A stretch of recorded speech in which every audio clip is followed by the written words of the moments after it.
première invitée de Thé au Café, c'est Colombe Schneck. Elle s'est présentée tout à l'heure. Colombe, bonjour. Bonjour. Alors tout d'abord, vous êtes différente des autres. Vous écrivez un livre qui pétille. C'est champagne, c'est des bulles. Hein. Vous racontez une enfance heureuse. Vous racontez que pendant de nombreuses années, au moins jusqu'à l'âge de 35 ans, vous avez vécu d'une manière très légère. Très enchanteuse. Je voulais raconter une histoire enchanteuse qui enchante le lecteur.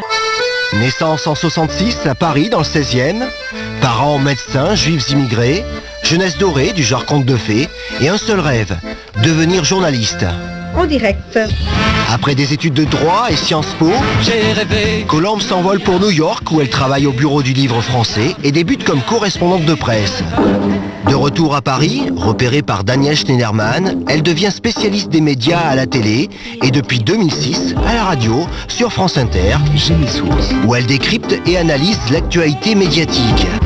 Elle célèbre dans son nouveau roman, le 3e en 3 ans, l'appartement de son enfance, rue du Val-de-Grâce, dans les beaux quartiers de Paris, où elle a vécu les 23 premières années de sa vie. Un récit émouvant sur la nostalgie de l'enfance d'une princesse, dont l'histoire a commencé comme un conte de fées et se poursuit par l'apprentissage de la vie.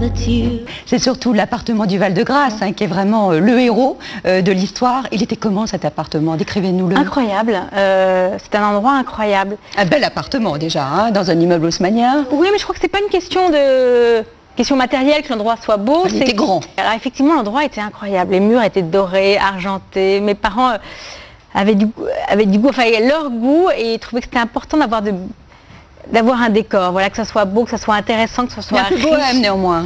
Oui, c'était les années 70, on était juste après mai 68, on habitait à côté de Luxembourg, dans le quartier latin. Ils étaient, oui, un peu, on dirait aujourd'hui bobos, ils étaient un peu bobos avant l'heure. Anticonformistes. Voilà, ils étaient de gauche, ils aimaient lire, ils étaient cultivés, on allait au cinéma, il fallait qu'on ait les plus belles choses.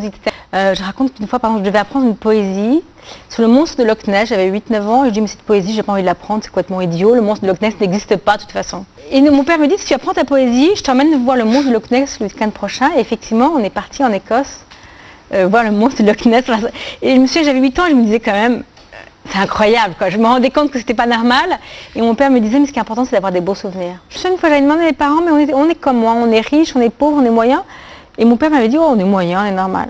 À 20 ans, je crois que j'étais assez insupportable.